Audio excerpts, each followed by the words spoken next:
The sons of the prophet were hardy and bold, and quite unaccustomed to fear. But the bravest of these was a man, I am told, named Abdul Amir. There are heroes aplenty and men known to fame in the troops that were led by the Tsar. But the bravest of these was a man by the name of Ivan Skavinsky-Skavar. Teenage girls like things that are cuddly and cute,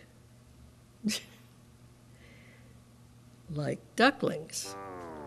For Easter in 1937, my sister Loretta and I each received a darling little fuzzy yellow duckling.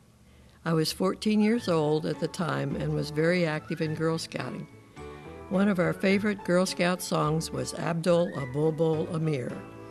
It was a rousing ballad written by Percy French in 1877, set during the 1850s Crimean War. This 19-verse ballad was set to a lilting melody, which we loved to boldly sing.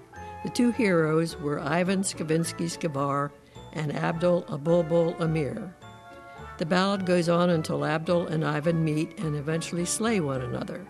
A strange song for Girl Scouts to sing, but we loved it and the lilting tune. But I digress. Back to the ducklings. My darling little duckling became Ivan Skavinsky-Skavar, the Russian Mongol. I tried in vain to get my 9-year-old sister to name her little duckling Abdul Amir, the Egyptian warrior.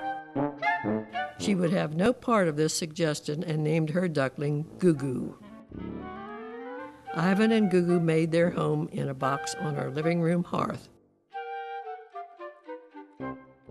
They were very loving and perched on our shoulder with their heads nestled against our neck under our hair.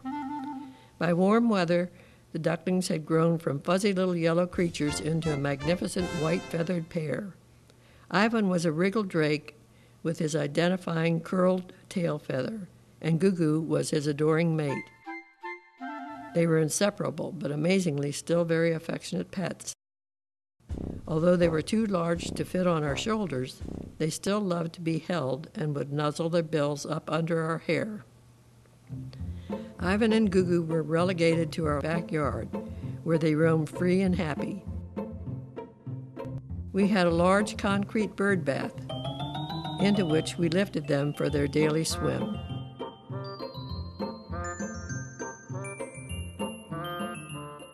My mother was a Girl Scout leader and annually took several troops on camping trips.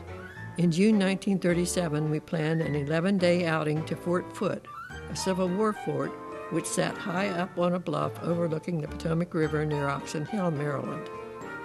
Mother couldn't leave my 4 younger siblings at home, so they were always along on these camping trips. This year, we could not leave Ivan and Goo Goo behind, so these now full-grown ducks were also included. Ivan and Goo Goo loved the wide-open space, and whenever we ventured down the steep bluff to the Potomac, Ivan and Goo Goo accompanied us, even swimming in the river close to shore. After 11 days, we had survived and returned safely home. As summer was nearing its end, Goo Goo started to lay eggs. She and Ivan had claimed a nesting site under the latticed front porch of our neighbors. Each morning we would gather an egg and proudly deliver it to Mother. We enjoyed our daily egg for weeks, until one day, Ivan and Goo Goo decided to cross the street, and Goo Goo was struck by a car and killed. Ivan was heartbroken, as were we, and kept searching for Goo Goo. Finally, my father furnished a large mirror, which we placed against the back wall of the house. Ivan would stand in front of this mirror, billing his image for hours. Finally, he would wander away for a short distance, but quickly return to the mirror to check on his image. He soon recovered enough to resume his regular activities of swimming and grazing. Fall came and it was time for us to return to school.